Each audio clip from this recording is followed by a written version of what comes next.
So when you're a sovereign, right, there's no bank you can go to.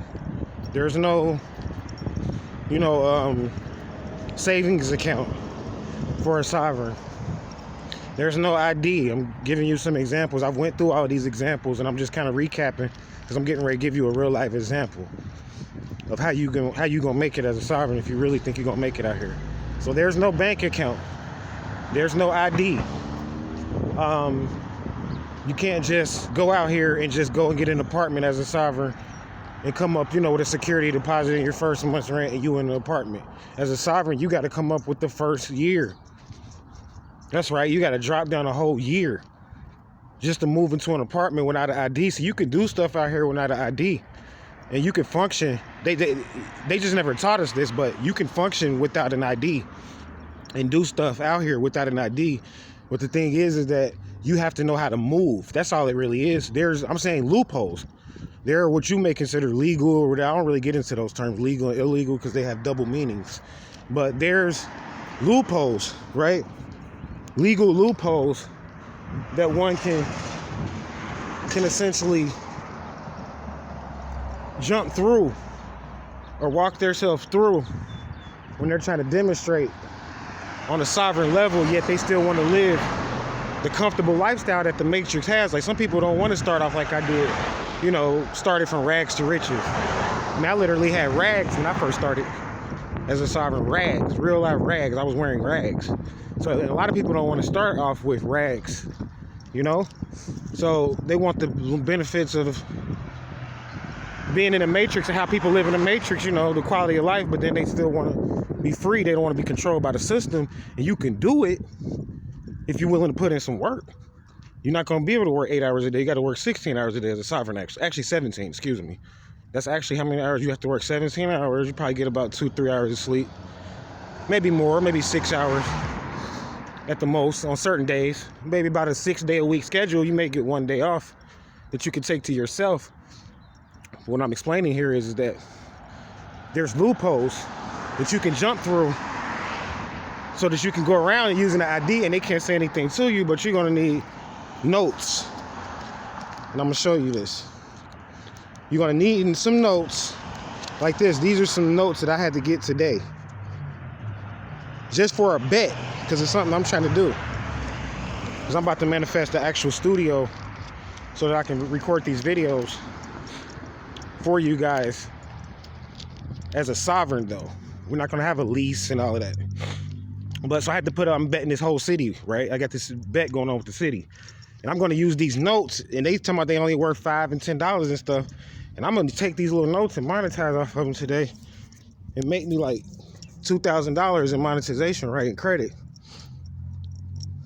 You know what I'm saying? And I'm going to do that, and I'm going to use that $2,000 that I'm monetizing credit and bet with certain games and scores today. And I'm going to turn that into more credit. And then eventually what I'm going to do is that I'm going to take that credit and then go and apply for a studio as a sovereign, right? And whether I get accepted or not, this is the kicker about it. And whether I get accepted or not, right? Even if they decline my application, as long as I have that amount that it takes to actually fill out the application and monetization, guess what? I get to take those units now. Those units that the application may be worth, I get to take those units and turn them into profit. It's called AFV, acceptance for value. So I get to take that application and any credit that's generated off of my name from the application, if they decline, even if they decline it, I can use that as credit and even equity. That's right, because these companies don't tell you this, but they using your name even when they decline you, they're still running your credit. That's why they have to get your signature. You still gave them a loan. You can still make a profit off of getting declined for credit, man. This shit is deep. And if they don't cash out your money, when you monetize online, that's like a bank. That's your bank account. And when they don't cash you out, when you monetize online, you can take that money as a bank account, move it into other markets, and get that money off the street through selling stuff, through selling your own goods, through you know, going to the store and just making simple purchases and receiving cash back rewards in a bank account that you got set up, like a little small bank account or something. These companies will start just sending you money, man. Like I got an account with Visa. They called me when I first set my Visa account up. Then I got Visa shares, and every time Visa makes a profit, I get shares into my account. It's not much, but I'm just saying these are different sources and avenues that I have, and they're not a lot.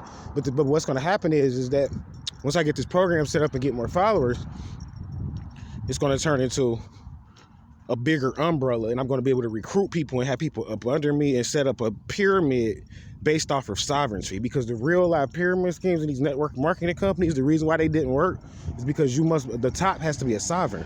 The person that runs the network marketing company has to be a true gold-backed, and I got gold. I've showed you guys gold on here before, and diamonds too. True, and I'm blessed to get that. I thank, you know, everybody that helped me with that. But gold, diamonds, or some type of resource backing what you're doing, right? You're going to take that resource that you have backing you and fund products, goods, services, and set up a multi-level pyramid to where a person can make it to your level even, but they got to move up to certain tiers and certain degrees and certain keys. So this is just a brief example of what I'm going to do today. You know, I'm going to actually give you a real live example. I'm going to come back on here and tell you what happened if I won the bet or not. And if I win the bet, I'm going to go fill out an application tomorrow and go get me a studio. I'm going to try to do this in one day. And I'm going to prove to them, because I have a group of people, I'm not going to say who they are, they're mostly women, I'm not going to lie, but they think that they're wealthy. And I'm not saying they are or aren't. And this is like a fun bet to me. I'm not trying to diss them or anything, but they think they're more wealthy than me as a sovereign, you know, because of certain paperwork that they have and documentation that they have, but they have IDs and things of that nature, and they have contracts with different companies, and they work as a group, as a woman's group. And I guess they got men working with them too or whatever, but I hear that the top is a woman, but they have contracts with corporations and IDs and paperwork and tax ID numbers and things of that nature, where I can have 50 tax ID numbers. I can have 100 tax ID numbers legally. So that's what I'm going to show you. So I'm going to give you this example. I'm going to keep coming. I'm not dissing nobody or anything like that. I'm just trying to give an example, a real example of how this works. So I'll come back up and let you know if I won the bet, and then from there we're going to go into the apartment piece. So this is what we on this channel for the next couple of days. So I'm just going to give some real life examples. Then this is a part of the number 10 actually too, because we playing doubles now. So I'm about to give you a couple examples and then I'll come back up. As always, stay vigilant. Namaste.